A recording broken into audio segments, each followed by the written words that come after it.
Hello all and welcome to the first ever live stream from FanTeam, the biggest daily fantasy site in Europe. For the next hour, we're going to look ahead to the SCOFF final, which takes place over game weeks 37 and 38 and starts now in just under an hour. One of the most exciting times of the season, especially if you're a FanTeam player. My name is Andrew, and today I'm joined by fantasy football guru Nima Kafai. Nima, thank you so much for joining me. As a Spurs fan, I'm not too keen on your shirt, but we'll let it ride this time. You've recently started playing FanTeam, and you're really enjoying it, aren't you?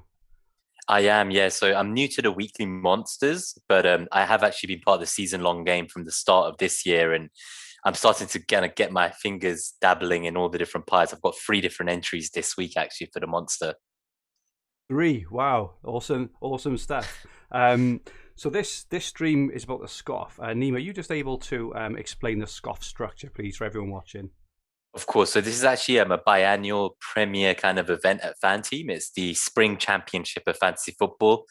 If you like, you can compare it to kind of the World Series of Poker for the betting fantasy football world. So it's very exciting. In terms of kind of the entrants, there's actually only about 500 or so entrants, and they are the top players on the FanTeam site, plus a couple of lucky qualifiers who got in through some satellites. So I'm hoping next year, and I'm going to be kind of one of those lucky entrants through a satellite, and I'll definitely be competing to get into the SCOFF next season. How about you, Fergie? Have you entered the SCOFF, or are you hoping to be able to get into it? I tried to get through a couple of the qualifiers, but I wasn't fortunate enough to get through, and I'm certainly not good enough a FanTeam player to do it. But we do know fantasy football, so we can maybe talk about that. As we are live to everyone who's watching, please feel free to join in the chat at any time and let us know your thoughts on the topics or the relevant sections as we go through. And feel free to ask some questions we will try and answer throughout. If you are a new watcher and if you haven't subscribed to us yet, please press the subscribe button in the bottom right hand corner of the screen. Set the alerts so you don't miss any more live streams we do here on this channel for FanTeam. Also, please press the like button if you enjoy our content. So, during this live stream, the first thing we're going to do is read out the confirmed lineups for the 6 p.m. The kickoff, which we'll do now, as this may impact some key decisions ahead of the SCOFF 6 p.m. deadline. I see, for starters, that Marcus Rashford is benched for Manchester United, which will be an interesting one. We will then analyse the first set of fixtures, and Nima will share his Game Week 37 monster entry before moving on to some interviews from some of the key players entering the tournament this evening. And we'll then take a look at the Game Week 38 fixtures before wrapping up by looking at some of the qualifiers who also made it through to the finals. So I've just got the lineups set, so we'll just run through the 6 p.m. lineups of Man United. Firstly, David De Gea in goals instead of Henderson. We then got Shaw, Twanzebe, Lindelof and Wan-Bissaka at the back for Man United. Fred, McTominay, McField, Greenwood, Bruno Fernandes and Paul Pogba playing just behind Edinson Cavani. And on their bench, they've got Bailly, Mata, Rashford, Diallo, Henderson, Telles, Matic, Williams and Van der Beek. So with Man United having, such a dominant game this week, the big misses there probably, Nemo would probably say Henderson, maybe Bailly and maybe Rashford. Anyone else in that Man United team kind of, surprise? So there was kind of rumours of Greenwood not playing, which was a bit worrying as he is in one of my free entries this week for the Monster. I definitely think Greenwood for me against a relegated Fulham, like he's the one I'd be looking at. I had looked at Rashford as a striker in FanTeam, but obviously with the latest news, I'm considering maybe just fading United out of my team for this week's Monster, and especially if you're in the SCOFF. Maybe Pogba, I'd say, is an interesting punt. Yeah, I like the idea of Pogba. Yeah, he could definitely do some damage, and I'm not sure many people will have him in their entry. Cool. Okay, and just to confirm the team for Fulham, they have Areola in goals, then they've got Ream, Tosin, Bryant and Carvalho, Reed, Lamina, Div Cordova, Reed, Lookman, Zambo Anguissa and Cavallero, and their substitutes Tete, Hector, Adoy, Anderson, Rodak, Loftus-Cheek, Onuma, Marja and Aina, but I doubt that many people will be picking Fulham players in there. And just to confirm the Southampton lineup against Leeds. So for Southampton first, McCarthy in goal. So Forster's on the bench again. They've got Walker Peters, Stevens, Vestergaard, and Salisu. Walcott, Ward-Prowse, Armstrong, and Gineppo. And then Adams and Teller at front. On the bench, Danny Ings, Redmond on the bench as well. Obafemi, Minamino, Diallo, Bednarek, probably quite strange on the bench as well, and Dundaloo, Forster, and Ferry. So some kind of high-profile benchings there as well. I would probably say in Ings, Bednarek, maybe Redmond as well. Forster and McCarthy have been, kind of 50-50 all season. And just to confirm, Leeds, who have also had a couple of surprise changes as well. So they have gone for Casilla in goals. I think it's his first Premier League or second Premier League start of the season. So Meslier starts on the bench. Leeds then have Lorente, Ayling, Cooper, and Dallas, Alioski, Phillips, Rodrigo, Rafinha, Harrison, and Bamford. And then on the bench, as I mentioned, Meslier, Poveda, Roberts, Hernandez, Strike on the bench. So he's been starting quite a lot recently as well. Davis, Berardi, Shackleton, and Jenkins. So that is the team news from the 6 o'clock games. Anything there, Nima, in those other games? Yeah, definitely. So I think I was kind of worried that Leeds, they didn't have many prospects of a clean sheet this week, but I do actually have Dallas in one of my monster entries. The news that Ings isn't starting, that does make me a little bit more excited about maybe, like, I know someone was asking about a 7.5 million asset. I think Dallas is just over 7.5, but Ayling maybe just under. Cool. So I'd consider Ayling, as they say, he's due. He's not had his assist or goal yet this season. He's looked really dangerous as well, haven't he, to be fair? Yeah, so I think he would be like the one I'm looking at. Also, I like the idea of kind of attacking this fixture specifically with maybe Harrison and Rafinha both in your midfield for the entry for the game week 37. Okay, well, with that in mind, let's move on then to our game week 37 fixtures and have a look through. So we just mentioned Man United and Fulham first. Anyone in United, Nemo, kind of catches your eye for this, SCOFF tournament? Yeah, so as I was saying, I think Shaw is the one that's most exciting for me, but he's quite expensive. He's about 10.5 million. I think if you can, either him or Trent in the game week 37, I think one of them is great. I tried to fit in both. That didn't quite work out. For me, I'd say Shaw, actually. I prefer him because I expect him to get maybe an attacking return, and they could very well get a clean sheet too. So I'm expecting a monster haul from Luke Shaw today. Cool. So I was talking about FPL last night, and I'm pretty big on Edinson Cavani home to Fulham.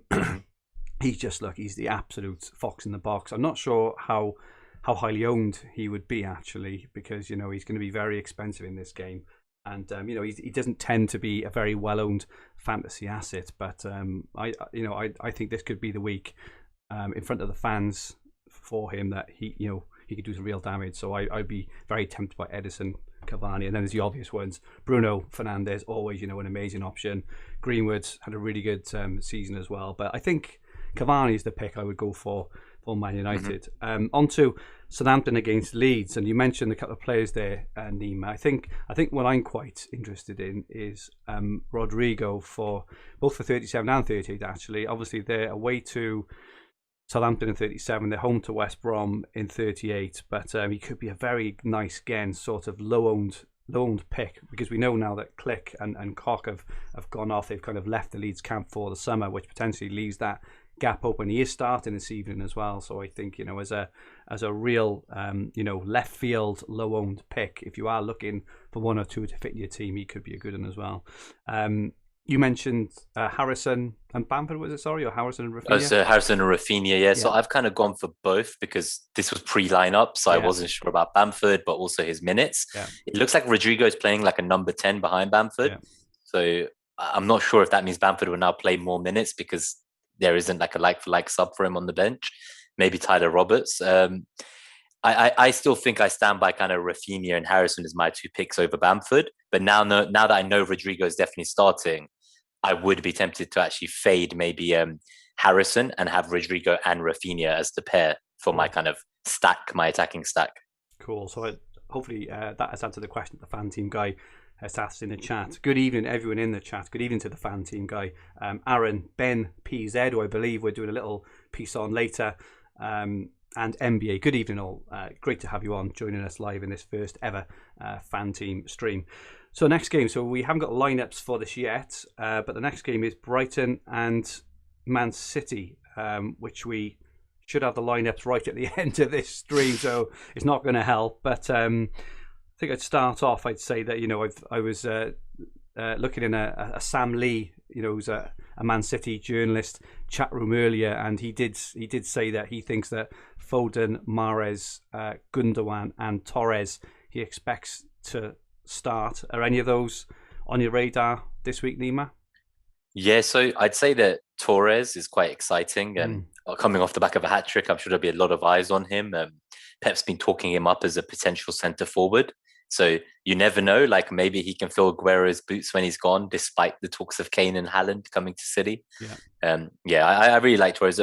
Mahrez as well. So I've been burnt by him in FPL from the rotation, but like I genuinely think if Mahrez played for any team outside of Man City, he would be in all of our teams every week, every game week, every year. Right. Like he's one of the best assets I've seen ever since his Leicester days, and it's just a shame we don't get to see more of him. Yeah, no, I completely agree. I really like Mahrez. I think the only thing I tend to go for Foden over Mahrez because I think that Foden tends to play a bit more centrally than Mahrez because Mahrez is absolutely superb. His balls in are fantastic. He's probably on penalties as well because I don't think De Bruyne no Aguero either. Yeah, start no Aguero. So he could be on penalties as well. On free kicks as well. So he's always a really, really dangerous character. So yeah, I think I prefer Foden just because I think I've got a bit of love for Foden. To be honest, I think I just think he's such a wonderful player to watch. Very, very dangerous. Really good point from the fan team guy. Horrible safety net on Torres if he doesn't start. So that is definitely something to think about for sure. And good evening, Nakajem in the chat, and Sean Thorpe, and also Artyom. Great to have you on, guys. Thank you so much for joining us. Anyone else for Man City? Any of the defenders at all?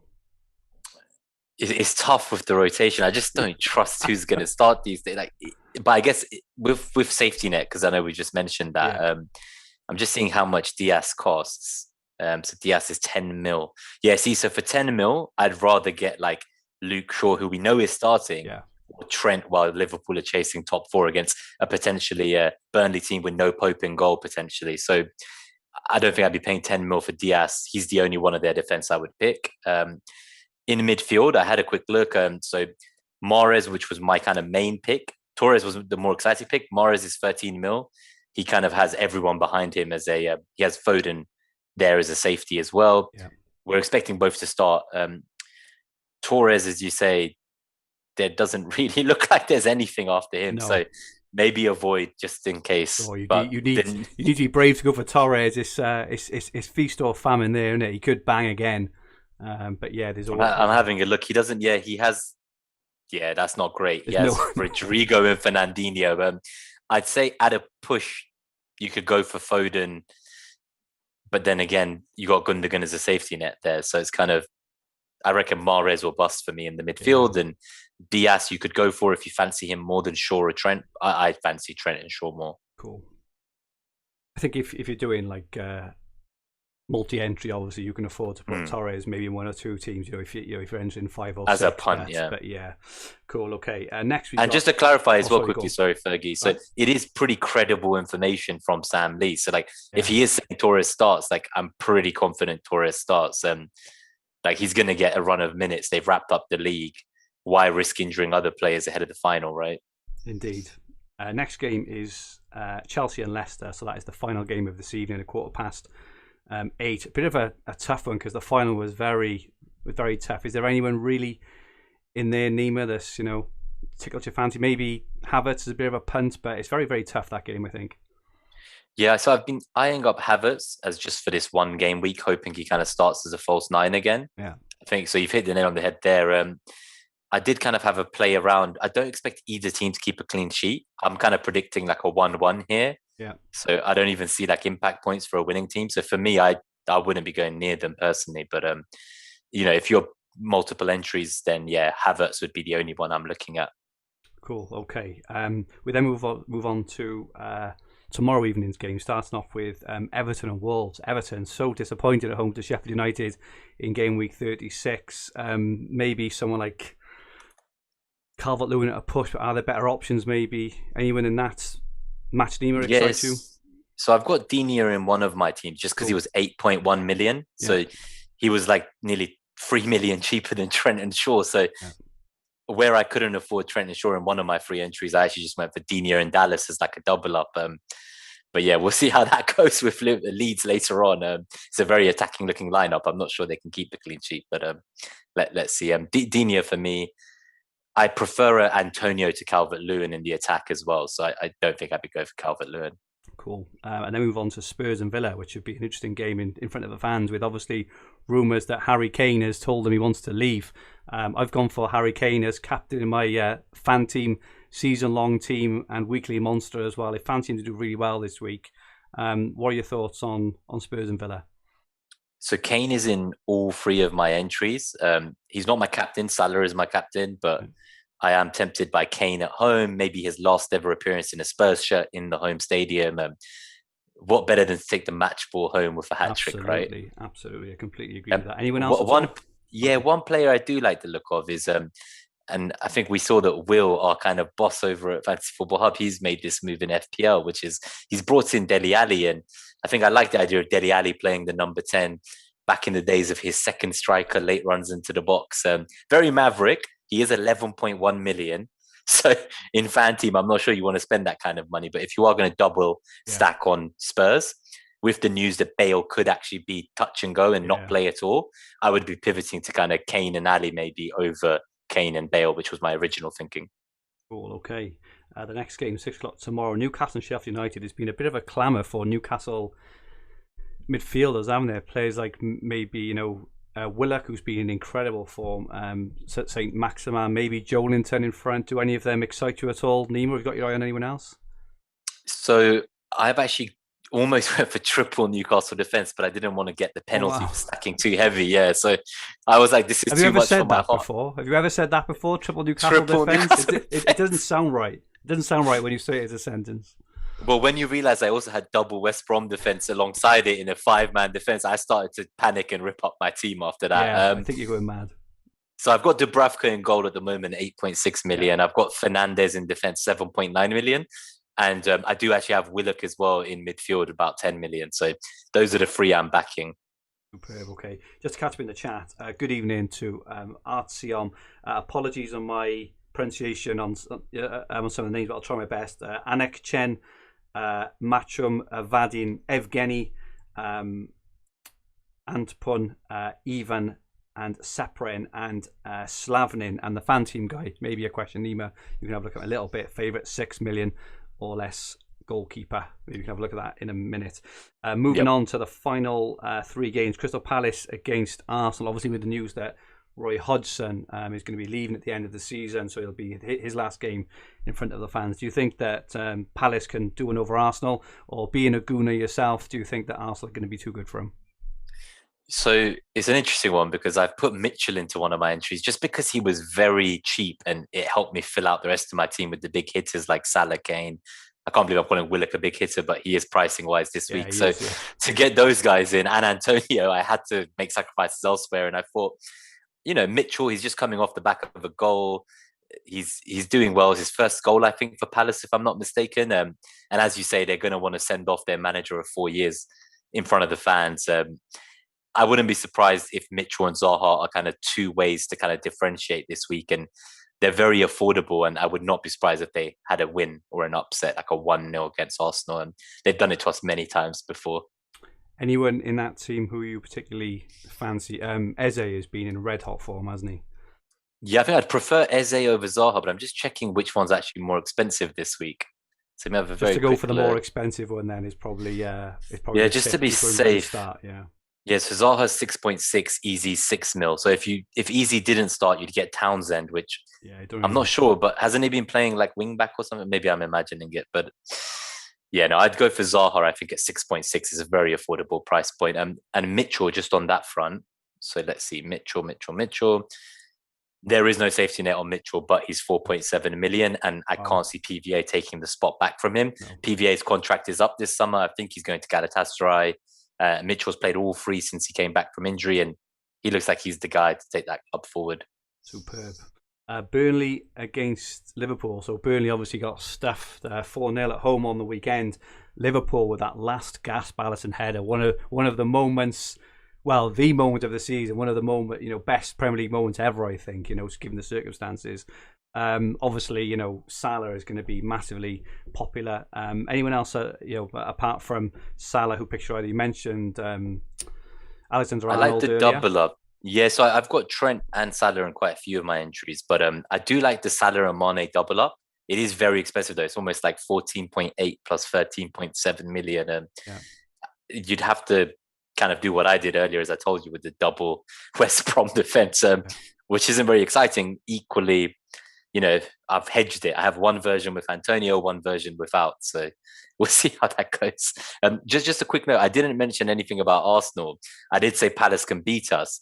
But if I knew Lacazette was starting, or if you have a feeling that Lacazette is starting, I find him a quite exciting pick. But I'm not convinced he starts from his injury so soon. And maybe it's more of an Aubameyang type of game. But again, I wouldn't put anything past the boys to finish the season strongly.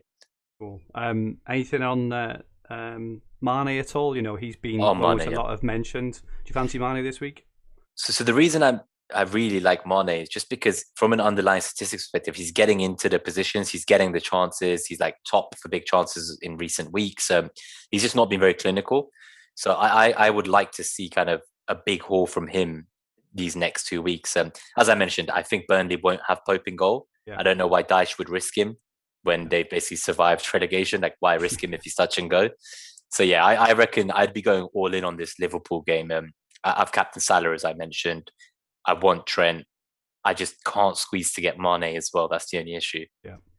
If you had to pick one, who would you pick, Fergie? Yeah, between Salah and Mane, I guess. I always go for the one on penalties. If I've ever got like a 50-50, I just think it just gives, I say this in FPL all the time, you don't need to play well to score a penalty, and if you are tossing up. However, I think the double up is very, very viable, both in game week 37 and in game week 38 as well, where they'll be home to Palace in Roy's final game. But Liverpool have to win both these games. They left it far too late on Sunday. I'm sure they will learn a lesson from that and be a lot more aggressive. I think in this game they're going to be bombing forward the moment it was supposed to say. They're going to be pinning them in. That Alisson goal was like, it was like a resuscitation for them. They were basically kind of flatlining, and they were resuscitated right at the end. And I think now they're going to have that thing of, let's just go for it rather than go out with a whimper. And the final game, West Brom against West Ham. So players like maybe Mateus Pereira for West Brom. Diagne didn't start last game, which I thought I don't think he came off the bench either. Yeah, no, he didn't. That was a bit of an odd one. And for West Ham, Lingard has been in form, though he's dropped off a little bit now. And Antonio up front has been the talk of the town. Who do you fancy in that game? So I've done like the cardinal sin of FanTeam. In my biggest entry, I have Antonio up front. But then I have him facing Bartley in defense, and I have Pereira in midfield. Okay. So I know that's obviously not ideal. Like, I'm going to be getting minus points for a losing player or minus points for 2 goals conceded. I do have another entry though with no Antonio, where I still have Bartley and Pereira. So for me, I found quite good value in West Brom. I know they've obviously been relegated, but in my eyes, that just means that there is no reason to have fear in this match. Yeah. I think West Ham are going to be desperate for points, and I don't know if it's going to be the kind of walkover everyone's expecting, where West Ham have a party and fight for their kind of top 6 hopes. I think West Brom might just put up a stern defence more than we're expecting anyway. I think we saw that against Liverpool because they had, I think it was 8 shots in the box and 3 big chances against Liverpool. They certainly didn't, camp at the back and let the teams onto them. So I can't see him doing it again. So yeah, Pereira's in form. Like every week, he's getting an assist or a goal. Absolutely. 7.9 million. I had a look under I think I was looking for players under 9-10 mil. I couldn't find a better player than him, and he's home fans. So last time they're going to see them at home in the Premier League before they're relegated. Yeah, might be Pereira's last game and only game in front of fans before he gets sold. So I'm expecting big returns from them. I don't think it's an easy game like people are expecting for West Ham. Agree. Okay, so just to round off then our game week 37 analysis, we've now got Nima's game week 37 monster entry on screen. Just Nakajem in the chat has posted his team, so he's gone for Guaita in goals, Zaha, Mitchell, James, Chilwell, Digne, Coleman, Kane, Fernandes, Salah, and Cavani. That looks quite an expensive team. You can afford all them. You've done really well there. Nima, we've got your game week 37 entry. Do you just want to quickly run through it for us? Yeah, of course. Yeah, so it's just catching up on the stream. So I'm checking which one I sent you because I have like 2-3 of them open. It's the one with the Rabka in goals. I think they all have him in goal. Is it a midfield 5? It is, yeah. It is a mid. Okay, so it's not the one with Trent, Digne, Dallas. No, it's not that one. Okay, fine. So I've gone for Dubravka and Fernandes, as I was saying. I'm really hopeful that Sheffield won't score. Having said that, they just won 1-0 in a game no one expected them to win. But I think that was just a short-lived revival. I don't see it happening again.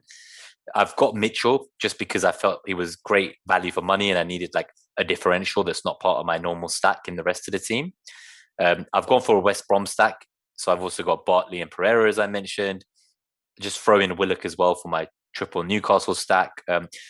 Just a quick one there. So the reason I've gone Willock over St. Maximan is I had a look at their kind of stats on the Fantasy Football Hub player comparison. And Willock has all the stats you want from a fantasy perspective, like the kind of touches in the box, shots in the box, shots on target. He's got all of the big chances. St. Maximan looks great, but I think it's just very much liveliness. And, you know, a lot of his through balls, they're not really reaching anyone. So they're not being converted. So I just went for Willock because I felt like, 6 goals so far since he went on loan, 5 in the last 5 games, playing the worst team in the Premier League. He seems like a shoe-in, like even a potential captaincy punt if you've got multiple entries, if I'm honest. Finally, just to wrap up, so Salah captain, I didn't go for a stack with Liverpool, but I really think Salah and Kane are a must for me, just because they're both chasing Golden Boot. They're both fighting for either a top 4 or a top 6 place. So I'm excited on those options. I've gone for a Leeds attacking stack, as I mentioned, Harrison and Rafinha. I am considering whether I sell Harrison for Rodrigo with the news that Rodrigo is starting. So I may make some changes, watch this space.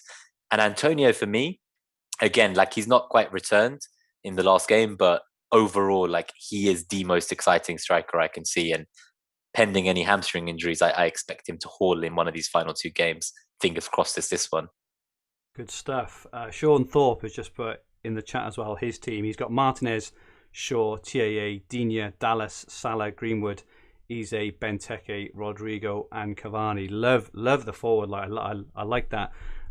Rodrigo and Cavani. I think that's really nice. When you've got Greenwood, Salah, Eze. I think that looks like a really nice team there. Sean, good stuff there. Yeah, that's a great team. I like that. Just on the West Brom and West Ham players comment. So yeah, I'm totally aware it's not good in terms of the impact points. However, I'm betting on like the result I expect, and I'm expecting a draw there. I'm looking for a 2-2 where Antonio and Pereira both return points. And the only reason I have Bartley is that there is literally no defender at that price point or below that I would want over him. The rest of them are playing the likes of City, Liverpool, United. Like I don't want defenders from those teams. So Bartley, not great. In my other entry, by the way, just to tell where I have got no one from teams against each other.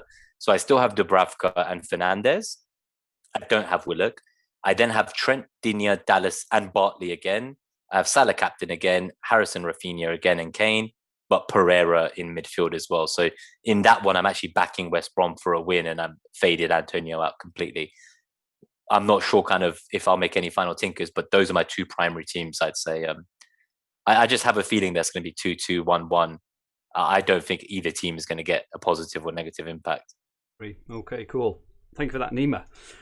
Okay, so let's move on a bit. And what we're going to do now is we're going to look at 4 of the top FanTeam players' records And we're going to start with it's Nevermind 721. We look at Day of Victory, the Ace of Diamonds, and Tribal. We're just going to look at some of their records. And Nima, you've got some interview notes. So the guys at FanTeam interviewed these guys. So we're going to run through a few of them now. So first we've got Nevermind 721. We've got his FanTeam record on screen. Nima, do you want to run through his interview? Yeah, great. So he's actually entered the SCOFF before, but he says without any major successes, and that he managed to get through last few times by playing every single satellite that was available. Oh. So that's how he's historically entered. In terms of kind of what he likes about the tournament, it's just that there's a realistic chance of winning a life-changing sum of money. And he has no dislikes, he says. In terms of confidence going into the tournament, so he's not feeling very confident because he says it is the best of the best. So very much like we were saying earlier in that metaphor, the World Series of Poker equivalent of fantasy football. Yeah. He's kind of nervous. He actually said he's nervous as if it was a Super League and that he might not be invited, but he's kind of just snuck in through the door. Brilliant. Absolutely superb. Yeah, no. So he's actually said that he's worried about a couple of FanTeam users. So he's worried about Top. He's worried about Quirrell. He's worried about Talent Frey because he reckons all of their approaches are very systematic. When you look at their charts, their ROI, if they've all got 10 entries each, he reckons they're going to rock it. I think we've got one later for Top, haven't we? So we'll go through that. Show then Tops later, yeah. But he says so I think the bottom line though is that he says there's always a chance for newcomers. Yeah. And with this format, actually thinking differently to all the established regulars who are in the tournament and have maybe 10 entries, that's going to help lift you to the top. You don't need to have 10 entries. You still have a chance of winning a life-changing sum of money. Fantastic. Thank you for that, Nima. Let's move on then to Day of Victory. So we've got his record now up on screen. We've got another absolutely incredible record. Yeah, so he's got 5 entries as opposed to the 10 from the last manager. He hasn't actually played in these tournaments before, so this is his first time, and he got through to it by winning the satellites as well. So there's a common theme as we're noticing, and that's why I said next year I'm really hoping to enter every satellite possible and not leave it till the 12th hour and only enter a handful. He likes that it consists of 2 game weeks, so he says that it kind of reduces the variance, and again, nothing to dislike about the tournament. He's very confident going into this, as he usually is. He's not actually worried about any of the other FanTeam users. So he's confident. Big talk, that is. I like that. Yeah, he's very into this. And in terms of who he thinks the top players of daily fantasy football are himself, TT Rival, Ace of Diamonds, Top, Khan, and Sigan. So those are the managers he's looking out for in this tournament. And we have got all interviews with all of those guys coming up in the next 27 minutes or so. So yeah, we will run through those. Okay, so next, this is one of his rivals, so it's the Ace of Diamonds. You want to run through his interview? So as you can see, again, massively profitable there, brilliant ROI. Yeah, so he's got 0 entries so far, but he's probably going to enter about 10, it sounds like. So he's definitely doing quite well for himself, as you say, on the ROI. When you look at it, there's a big jump, 25%, that's fantastic returns. And for the average buy-in of 859, there's a lot of tournaments as well, right? Nearly 76,000 tournaments. That is incredible. Yeah, absolutely amazing. That is incredible. It is. Were there any interview notes with? No. So I think with these guys, it's just more about like how many entries they have. Cool. Yeah, there's no notes with these guys. Okay, and finally, just in this part, we have got Tribal. So another of the players that Day of Victory said he was worried about on ROI of 41%, absolutely flying at the moment. Have we got any interview notes of Tribal, Nima? So it says he's got 8 entries so far into SCOFF starting tonight, and he's probably going to end up on about 10. So his ROI is even more crazy with 41%. Like he's entered like 20,000 less tournaments, but still, like that is insane numbers. There aren't any kind of major notes on him, but his record kind of speaks for itself, as you can see on the screen. Superb. Okay, we've got another 4 later and a couple of the qualifiers as well. But firstly, let's just have a quick look at the Game Week 38 fixtures. We probably won't go into as much depth as we did in 37. There's going to be, I believe, another live stream, pre-deadline live stream by FanTeam Focus on Sunday, who will obviously talk a lot more about Game Week 38, but we'll just briefly brush through. So Wolves and Man United, you would expect Man United to put out a rested team. I wonder if Rashford will play, because Obviously, Rashford, he's been rested this evening. I think he's on the bench this evening. But yeah, you would guess that Cavani for sure, Pogba probably for sure, players like Luke Shaw, maybe Wan-Bissaka, all these players will probably be rested. If Rashford on the bench, do you think Rashford starts on Sunday, or do you think he's been rested for both? Yeah, it's a weird one, isn't it? It is a strange one because you'd have thought he'd have played. I was pretty confident tonight was going to be like the Europa League final team, Yeah. and there was a lot of talk of Greenwood not playing and obviously Rashford playing. I definitely think Shaw's benched next week. So, Yeah, I agree like, with that. as much as I pushed for him to be put into your entries this week, I would probably not be putting him in game week 38. I'd probably avoid United assets in game week 38 until we see the team news. And then once we get that lineup, we've obviously got an hour to make our entries. So that's my thinking, like, wait to see the news for United. It's just, it could be too rogue a team news. Like, I wouldn't be recommending any of them yet. Great, yeah, and obviously, this is the thing on Sundays. They will get to see every lineup for every team. It's going to be an absolute frantic scramble, isn't it? At 3 p.m. BST on Sunday, to put together your team. Anik Chemi in the chat has said that Tribal has got 10 entries, but he also says that Montafly will win. And the FanTeam guy says, my ROI is 415.8%. Just saying, one off, but it's still glorious. I think the FanTeam guy was the one who won the FanTeam season long in 2019-2020, won 50,000 euros there. So really well played there. Absolutely fantastic stuff. Okay, the next game then, West Ham against Southampton. Probably, maybe more attractive fixtures. Antonio would probably attract me here if he started, against a very suspect Southampton defence. Yeah. Moving on then to Sheffield United and Burnley. Chris Wood is probably a player. He's been on really good form. His stats actually in that sort of mid striker bracket have been the best for a while. I know they lost to Leeds last week. We'll see how they play against Liverpool this week. But that Sheffield United defence, do you think they've tightened up at all after the clean sheet against Everton, or do you think they're still there for the taking? No, I just think Everton have just been quite terrible, I guess, at home is what I'm looking for. No, I'm definitely looking at kind of Chris Wood. I'm actually taking a kind of hit, I think, in normal FPL in game week 38 just to turn Calvert-Lewin into Chris Wood. I'm willing to take a -4 for that. When we see the pricing, I think Chris Wood could be one of the three kind of strikers that I'm most excited about. Antonio, Chris Wood, they're both players I really like for this final week. Obviously, it's just the idea that we're going to know all 10 lineups. This is it. It's unprecedented in the season, right? Well, it's only the last day, right? It's the only time we get it. Next is Man City versus Everton. I don't know. You would guess Man City would probably name a weakened lineup. Everton are much better defensively away than they are at home. Maybe a chance for one or two players. Do you fancy any of the, if Man City play a couple, of good players, like maybe a Torres again, for example, or or a Cancelo? Do you think any of them would be of interest? Yes, I think actually in that specific matchup, I really like the idea of Foden or Cancelo, as you say. Yeah. But depending on the pricing structure, if they're quite appealing price points, I'd be going for them. Cool. Okay. Next, Liverpool and Palace, and looking at the fixtures, you would guess that Salah is probably going to be the captain of choice for for those who are playing it safe. He's clearly got the standout attacking fixture at home, Anfield, in front of the Kop. You guess that he's going to be, absolutely raring for, and and hopefully for them they'll still need to win to get the Champions League spot. I think a triple up on Liverpool is probably quite a wise investment at home to Palace. What do you think? So that's my other kind of move in normal FPL next week, is to turn Mahrez into Mane, right? While also kind of potentially bringing in Wood for Calvert-Lewin.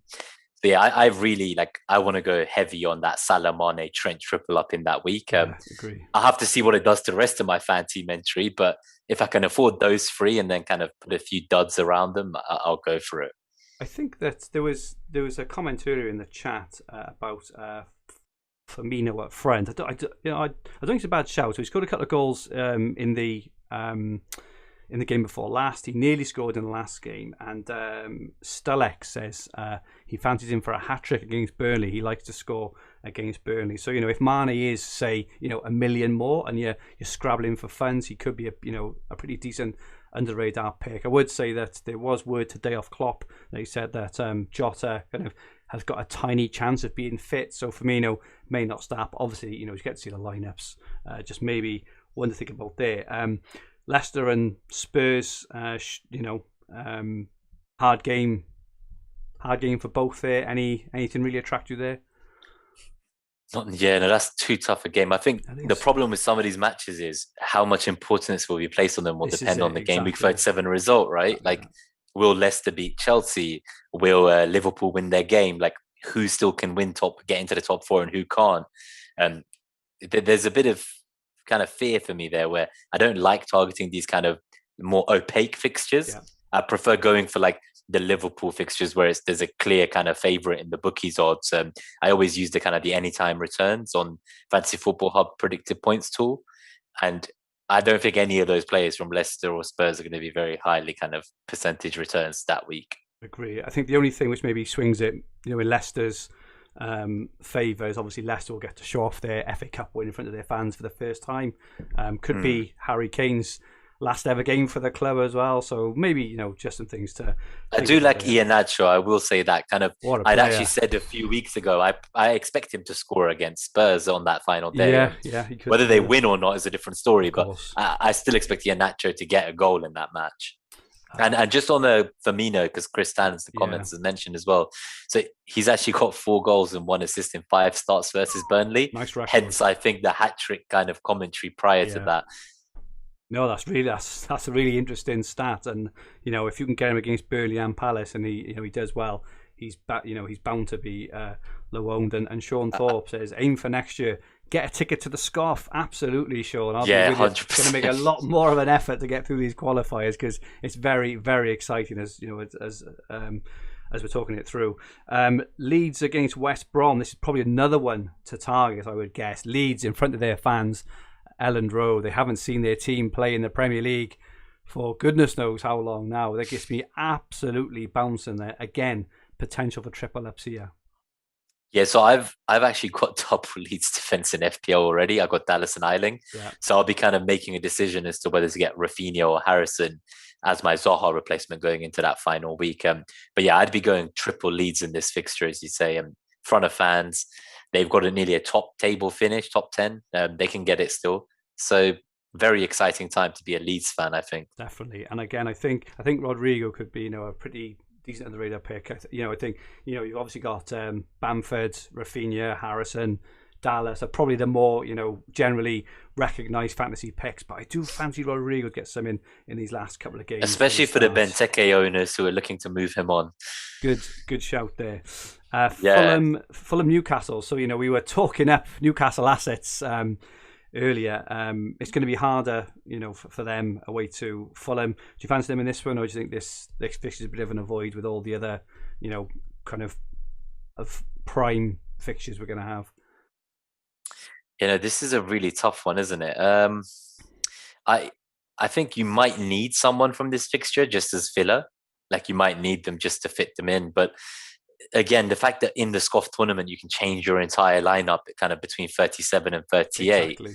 You probably really want to attack 38, and Fulham are going to be in front of their home fans. It might be the last game at Craven Cottage in the Premier League in a long time, where they might not get re-promoted anytime soon. So I'd be a bit nervous with that home fan kind of advantage.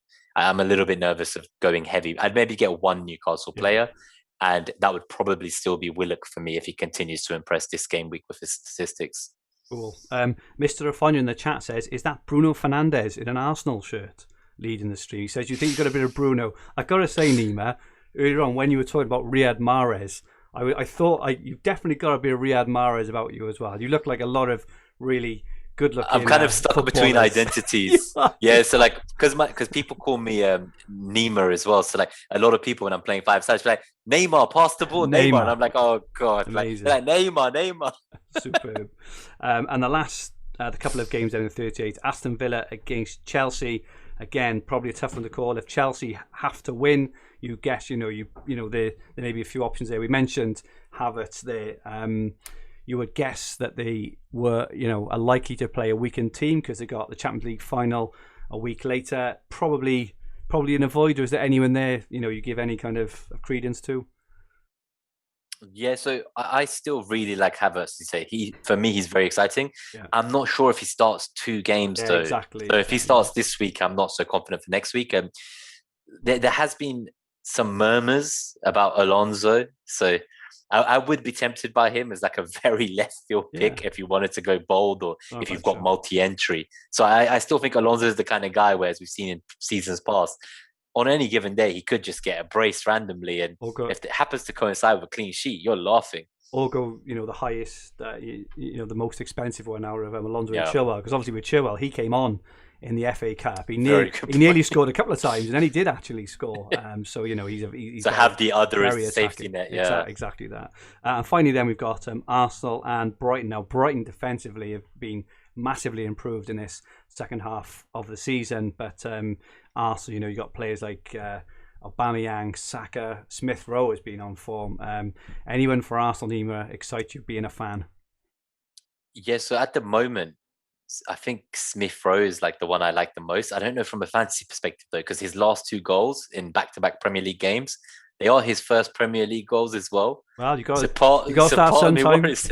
That's what I mean. So part of me is like, is he going to do a Willock, and is he just going to be full of confidence and keep going, or like, is he going to be pushed further back in the formation with Laka back, Oba back, like everyone getting fit? So that is the nervousness there for me. I do like the idea of, if you want to back against Arsenal, so if you think Brighton will win, I still really like Trossard. So especially with the Morpay ban being extended. Of course, he's going to miss the season. So I think Trossard should play in the front too, and he'll be out of position. I like that. Cool, excellent. Okay, so now we've got 4 more of the top managers. 4, actually, that one of the entrants said earlier. Firstly, it is Khan. He's got an ROI of 20%, profit of €101,000. Absolutely superb. So played 54,000 tournaments. Have you got any more information on Khan, Nima? Yeah, so far it says he's got the 3 SCOFF entries, but he will definitely end up with more. So he's definitely, he may have even entered more since the interview. He has played the WCOF before, so the World Championships, and he finished 3rd in 2018 version of the tournament, and in the 2020 as well. So he even finished in the money in the 2019 version of the World Championship. So his previous experiences are like basically winning. Absolutely superb. He is definitely one to look out for. And next we have Top, who's got an ROI of nearly 30% as well, profit of €128,000, winnings of over €500,000 there. And Nima, have we got anything for? Yeah, so just before Top, just one last thing on Khan actually. So this was quite interesting. So he actually won most of his tickets playing NHL direct satellites. Oh, okay, cool. And only some of his tickets came from football tournaments. Wow. So that's quite a unique journey, definitely. I think. Equally, he does say that the one thing he dislikes, and I wanted to call this out because most people have said they don't have any dislikes about the tournament, is he reckons 500 seats for such a tournament maybe is just a little bit too much. Too high, So that's his kind of other takeaway. But yeah, so in terms of then Top, so he'll probably enter 10 times. He's got 0 entries so far, it says. But yeah, he's probably the one that I've seen his name appear in everyone else's interviews as the manager they're most scared of. He makes an appearance in every single person's list. The one. There's some really big hitters here this evening there. Moving on to Sigurd, who I noticed was in the list as well. So an ROI of nearly 30%, winnings of nearly €250,000. Anything for Sigurd there, Nima? Yeah, so he's got the 1 SCOFF entry, but he will end up with more as well, similarly to the rest of them. I think what's really interesting about him is that he's not just a kind of great FanTeam player, he's a very good FPL player as well. So he's FPL president on Twitter, I think. And it says he holds a World Series of Poker bracelet as well. So that's a fun fact. Oh, that is amazing. Oh my God, I'm so jealous. That is absolutely amazing. I used to watch him years ago. I've read so many books on poker over the years. Definitely. I think something about poker and fantasy football, there's a lot of those kind of skill versus luck debates. It And is. It's all the we all love it. probabilities, and it. Oh, absolutely amazing. And So finally, he's actually saying, so just one thing. So he's saying he's played in every single one so far. Wow. So he's actually entered them every single time. He loves the 2 game week concept to decrease the variance and adding like a new strategy element to it. He likes that you can enjoy playing satellites to win as many tickets as possible. He's very confident. He says, I'm confident that I'll have solid teams going into it. Beside that, I can't control the outcome, but hopefully I'll do well. So that really kind of appealed to me in the interview, because we a lot of the time we beat ourselves up about kind of the outcome and forget that sometimes we made the right decision, but the outcome went the wrong way. And I like to look at the reason we made a choice and pick the player, not just what the outcome was. Brilliant. You can make bad choices with good outcomes, right? Completely. And finally, the one we have from the Sharks, we've got Teacher, who's got an ROI of 6%, but has got winnings of €125,000. Doesn't look like he's been on the platform, as much as the other ones, but a big player for sure. We got anything on Teacher, Nima? Yeah, so he's got 10 SCOFF entries. He hasn't actually played before because he only recently started taking FanTeam very seriously. Yeah. He says he's won 2 NBA leaderboards for free tickets and 7 tickets through football qualifiers. He said soccer, but I won't blame him. I just want to call him out on that one. But he actually says he really likes the payout structure like everyone else.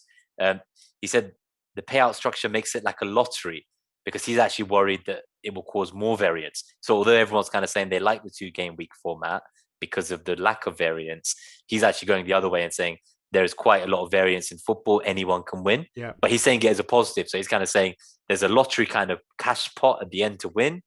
And whatever you choose, football's way more like a lottery than most other sports. So the variance is high. This is the beauty of football, right? It's you never know. Like Alisson's header. I mean, if that didn't send shivers down your spine on Sunday, then I don't know what will. Absolutely superb. So he's actually most worried about just finally. So TT Rival, Top, Nevermind, Quirrell, and Kant. So those are the ones he's most worried about. They're all against him. Superb. We have one question, Fergie, in the chat, just asking about who has the bracelet. So I was just going to repeat that one more time. So that's Sigan. He's actually on Twitter as FPL President. So it's Sigurd Eskeland. He has 2 Twitter. He's the president of the Norwegian Poker Federation. Sorry. Oh, Sigurd, FPL. Yeah. So it is Sigurd. Sigurd. Yeah. Oh my goodness. No, Sigurd. He puts up some really good tweets at times, don't he? He's quite popular in the FPL community. Yeah, that's really interesting. Yeah, so he's in both communities, both Amazing. Poker and FPL. That's absolutely incredible. We've also got some details of some of the lucky qualifiers who made it through to the finals via satellite tournaments. We've got Ben PZ, Ramori, and F. Scottle. Ben PZ first, Nima. So Ben, I'm actually really rooting for him against the more He's established in the chat players. As well, I saw earlier. So best of luck. Yeah, so I'm really hoping he goes on to get one of the top finishes. Everyone at the hub is behind you, mate. I guess this is his first time, he said in his interview. So this is his first big kind of SCOFF tournament or World Championship tournament. He qualified through a leaderboard. So it was the top 3 players with the most points over a game week. So he was one of those top 3 players that game week. Amazing. So he essentially got points by finishing really high on single games.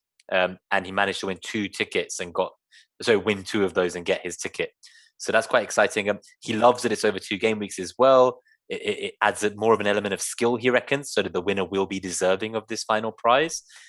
He reckons he has a chance, so he is more confident than some of the other managers, but it will be tough for him to hold his own, as he says, because these are very credible managers with huge ROI and success over the years. And just finally, he's actually kind of come over from Footstock. So the people he kind of knows more about from a daily fantasy football perspective are Mad Dog Beast and SR Monkey, who also have 2 free tickets each, and they're top players that he used to play with over on the other formats like Footstock, and he's keen to see how they do. And I think the 3 of them are looking to take on all the FanTeam Sharks, who are more seasoned veterans in the FanTeam format. Absolutely superb. In the chat, Maxim has just asked, have we already discussed that Messi, Ings and Rashford start today's games from the bench? Yeah, we mentioned that, Maxim, right at the start of the stream. Ramori, is another one. Nima, got some notes on him. Yeah, so he's first time playing as well. He actually qualified one team by winning a 6-game weeks Counter-Strike Go tournament. Wow. And 2 from NBA. I love so these stories. They're absolutely amazing stories, aren't they? They're brilliant. I assumed kind of before we got into all the interviews that everyone got through like the satellites for the fantasy football tournaments. Yeah. But people are coming in from NHL, NBA, CSGO, all kinds of stuff. So he loves the upside of this tournament with the big money to be made. So Ramori also likes the safety net. It allows for a more experimental play style as well. So that's quite nice, being able to kind of pick a multi-game week tournament without the need for a wild card. You can plan everything from the start and get an edge. And I think if you write down a few options for game week 38, when you know what the 10 lineups are, you can use that final hour to really go for it. The other thing is, he's kind of also said that he's not hugely confident. He says football daily fantasy isn't his kind of strong point. There's a lot of variation on any given week. He's normally all about playing averages, but obviously that's more difficult to do in football than it is in something like poker. It's very much boom or bust. And he's going to do a lot of research and basically go all in on certain teams. So I think that's his strategy. He also backs TT Rival to be an obvious candidate to do well. They've got, he's got the bankroll. He's going to turn up with 10 teams. And that combined with his skill should give him an edge. The ace hasn't entered, he says, yet, but he reckons he'll enter 10 and be there too and up for it. And he also says a slightly different one here. So a daily fantasy player called Diddy. So he reckons he's going to have 10 teams as well. And he's actually lost to him in quite a few 1v1s. And he has a very small personal grudge there. So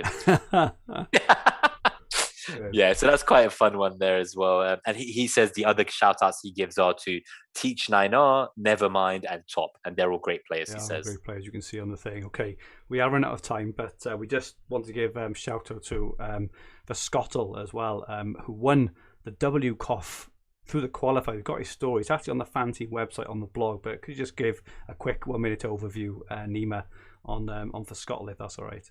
Yeah, so that story was the one that really appealed to me. I thought it was really, really nice, actually. So he won the 30,000 euro tournament by entering through one of the €2 qualifiers and then playing his way to the top. So he's a father of 4 boys. He works offshore on an oil rig and basically watches Premier League matches on sea with his colleagues. Yeah, so like they're out at sea at night watching these matches. No one in his family knew. His wife didn't know until after he'd won. So they didn't even know he'd entered the World Championship at all. And honestly, like, it's so exciting. He says he used to play a fantasy game on another platform that was a weekly game, and it started to die and the prize money went down. So he kind of came to FanTeam, stumbled on the site, entered loads of €2 satellites, as you can see, and ended up winning the whole thing. That's an incredible story. And it's one that just gives everybody a bit of hope, right? Just, rags to riches, almost. Absolutely fantastic. Best of luck to all those players and everyone else who's playing this incredible SCOFF game. It starts in about a minute or two now. Yeah. So we are going to knock off in a minute. Finally, just to say, I'm sure everyone watching this stream has seen it. If you haven't seen it, FanTeam are pushing the boundary even further this summer with a £1 million Euro 2020 FanTeam fantasy competition with a completely life-changing £200,000 first prize. A couple of other videos on this channel already to talk you through how it works, and you can sign up and start drafting your Game Week 1 team now. May as well do it now. Everything's live. Go and take a look at that. So that is it from us for this stream. We hope you've enjoyed. The very, very best of luck to everyone who's playing in the SCOFF. Very, very jealous. I'm definitely going to try a bit harder to enter next year. Thank you so much, Nima, for joining me for this stream, and the very best of luck with those Game Week 37 weekly monsters. Any final pearls of wisdom for anyone playing? Mine is go for Cavani tonight. Go for Rodrigo on Sunday. Yeah, no, that's great stuff. So thanks for having me on, Fergie. It's been a great stream. Really enjoyed chatting to all of you in the comments. Looking forward to chatting a bit more about FanTeam going forwards, and let's hear about kind of the Game Week 38 chaos when the lineups come out. I think my biggest tip is have 2 to 3 plans written down so that when you have that final hour, nothing goes wrong and you're ready to kind of take advantage of that information, because we don't get that in any other week of the season. Absolutely, superb stuff, and thank you again, Nima. I remember, and good luck to everyone as well. Of course. If you like what you watched, please press the like button. We would really appreciate it if you could press like, and remember to subscribe to this channel if you haven't already. There's going to be so much more FanTeam content, Euros going into the Premier League next year. There's going to be loads of stuff on here. Thank you so much for all the comments in the chat. Our website is fanteam.com, and our Twitter handles are at FanTeamOfficial and at FanTeam_UK. Give us a follow for regular game updates and for entry giveaways for lots of other FanTeam competitions. We will be back hopefully later this week on this channel, looking ahead to the Game Week 38 Weekly Monster. Best of luck to all the participants. Best of luck. There will be a live stream on the channel as well for the Game Week 38 pre-deadline for the SCOFF. Goodbye for now all. Bye, guys.